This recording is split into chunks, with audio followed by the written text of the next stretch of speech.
Good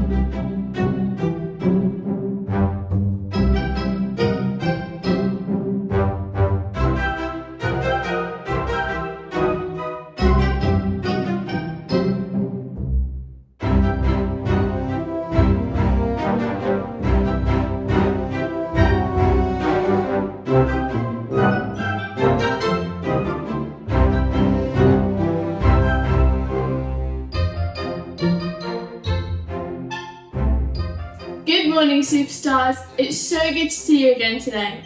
I'm Ava. I'm Caden. Hey, Ava, before we get started, I have a quick question. Do you trust me? Yeah, I think so.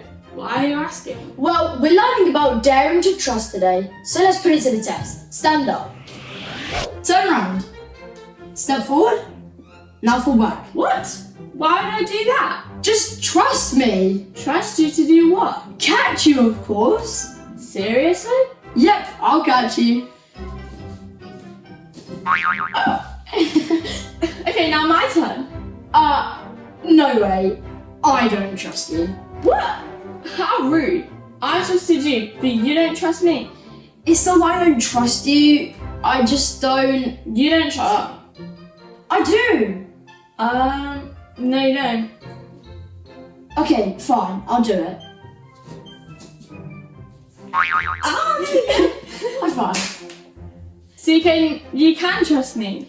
Thanks, Eva. I guess trusting is something you learn, and at some point, you just have to give it a go. That's right, Caden. In the Bible, Proverbs 3:5, it says, "Trust the Lord with all your heart. Do not depend on your own understanding." Let's join Maya and Zeke on Story Lab to find out more. Welcome to Story Lab. This week, we're talking about trust, while we look at the story of a man who had a lot to worry about. Oh, and we're also going to be doing this.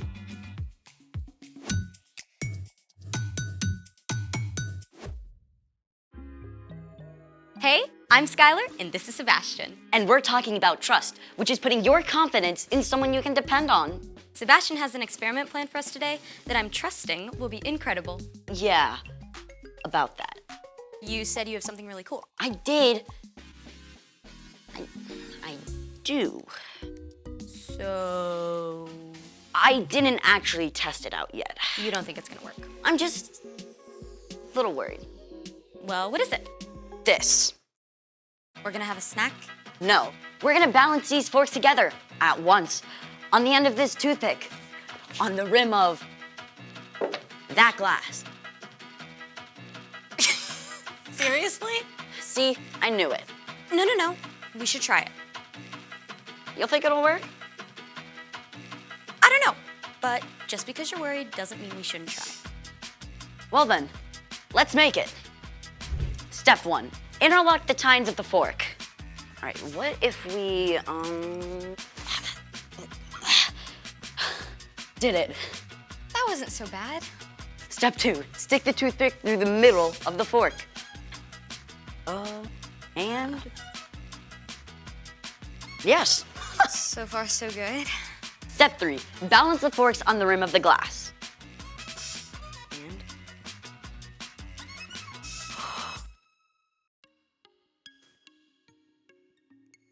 See? You did it! Super cool. You didn't have anything to worry about. that's not what I was worried about. What are you worried about? Step 4, Step 4. do not try step 4 without a grown-up. You'll do. Thanks. Step 4, we light the end of the toothpick on fire. Hold on, what's supposed to happen now? We light the toothpick on fire, it burns down to the rim, the fork stays balanced. That's not possible. There would only be a tiny piece of toothpick still on the glass. See, now you're worried. Maybe a tiny bit. Are we doing this? You are doing this. Countdown, please. 3, 2, 1. Fire in the hole.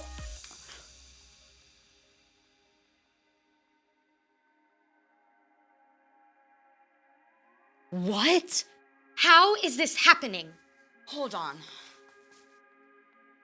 So turns out the center of gravity where both forks balance is actually below the pivot point where the toothpick balances on the cup, which is why it stayed up balanced when the toothpicks were burned up. Incredible. I was right to trust you. Never had a doubt. Uh-huh. It's time for...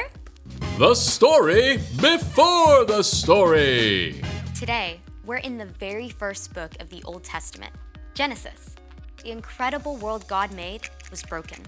But God had a plan to bless the whole world through one family, God chose Abraham, who had a son named Isaac. who had twin sons named Esau and Jacob. Jacob tricked his big brother out of his rights and blessing as the oldest. And Esau was so angry that Jacob ran away for more than 20 years, which is where our story starts. Take it away. Hey everyone, I'm Erica. Let's talk about Jacob and Esau. Things had been bad between these brothers their entire lives. So bad that Jacob stayed away for 20 whole years. Jacob had been living with his uncle Laban, and he had a big family of his own with lots of kids. But then, God spoke to him. Go back to your father's land and to your relatives. I will be with you. Now, if you were Jacob, you'd probably be feeling all kinds of things. First of all, you might be kind of excited about getting to go home after so long. But at the same time, when you last saw your brother Esau, he was so angry, he wanted to kill you. Is he still mad? Or has he cooled down? Maybe you can actually hang out and be friends, or not. Jacob set out with his whole family, and when he got close to home, he decided to play it safe. So, he sent a message to Esau. I don't want my brother to think I'm coming home to beg for help or anything, so tell him I've been staying with Laban and become wealthy. Now I hope I can please you. The messenger left and returned. We took your message to Esau, and now he's coming to meet you. With 400 men! Say what? 400 men does not sound like a welcoming party. 400 men sounds like an army. Jacob was worried. Jacob separated his family and his herds into two groups, figuring if Esau attacked one group, the other group could escape. But then, he did something a little more helpful. He remembered to talk to God. Lord, you have been very kind and faithful to me. Please, save me from the hand of my brother Esau. I'm afraid he'll come and attack me and my family, but you have said, I will surely give you success. I will make your children as many as the grains of sand on the seashore. Jacob held on to God's promises, and then he decided to show his good intentions by sending a little gift to Esau. Well, not so little. I need 220 goats, 220 sheep, 30 camels, 40 cows, 10 bulls, 30 donkeys. Now, you go ahead of me, and when you meet Esau, he'll ask, what's up with all these animals? And you say, they belong to your servant Jacob. They are a gift to you. Jacob is coming behind. On it. Me too. Ditto. The whole time, Jacob was thinking, all these gifts will give Esau time to cool down, and then maybe, when he finally sees me, he'll welcome me.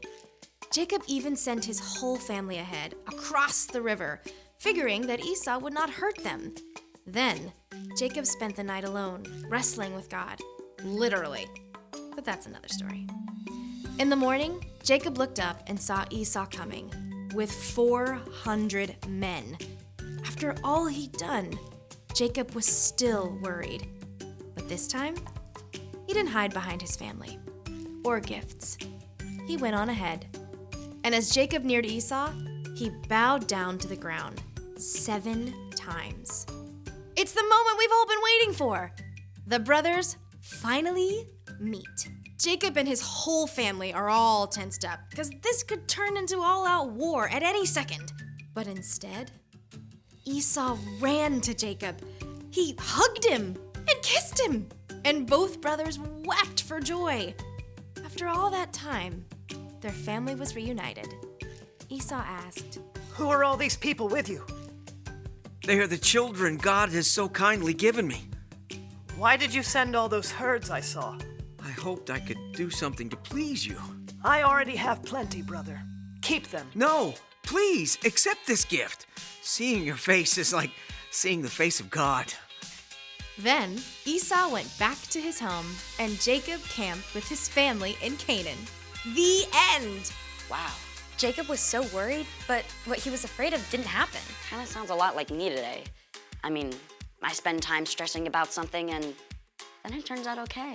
It's super easy to do that, but you can trust God with the little stuff and the big stuff too. Jesus did that. I mean, even when he knew he was going to be arrested, he talked to God about it.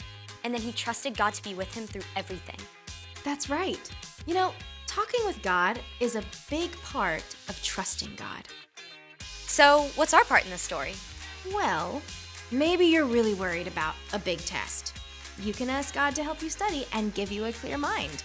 And then trust that you'll be okay, no matter how the test goes. Or your parents are going on a big trip, and you'll be staying with your grandma for a whole week. You can ask God to give you peace and trust that God will be with you the whole time. I was so worried all week figuring out a cool experiment to do. I kind of forgot to talk to God about it. Guess that really would have helped. For sure. I'll see you next time. Here's the thing. You can trust God even when you're worried. See how your experiment turned out? Brilliant. Next upon this toothpick, I shall balance myself. Hold this. You're actually doing this. Okay, thanks for joining us in the Story Lab. We'll see you next time.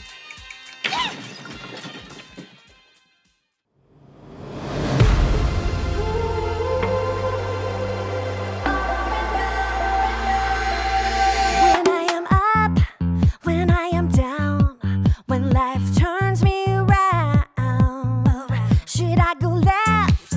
Should I go right? Should I be walking in circles in my mind?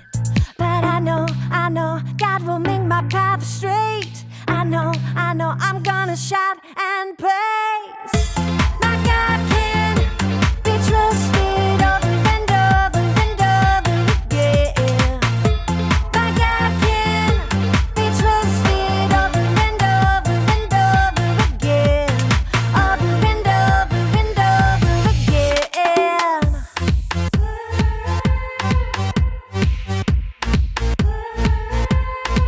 When I am up, when I am down, when life turns me around, should I go left? Should I go right? Should I be walking in circles in my mind? But I know God will make my path straight. I know I'm gonna shout and praise. My God can be trusted over and over and over again. My God can be trusted over and over and over again. Over and over and over again. I'm confident. My God can. I'm confident. My God can. I know. God will make my path straight. I know. I'm gonna shout and praise. I know. God will make my path straight. I know. I'm gonna shout and praise. My God can be trusted over and over and over again. My God can be trusted over and over and over again. My God can be trusted over and over and over again. My God can be trusted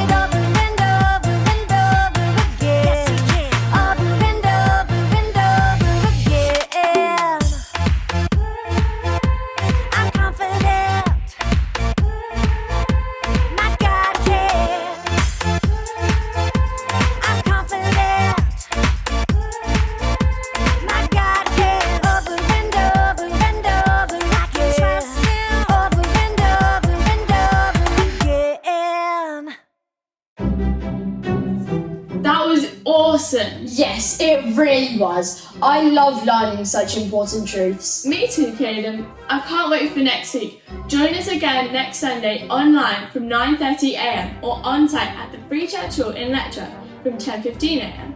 But until then, you guys, remember, you are Born to shine. Bye.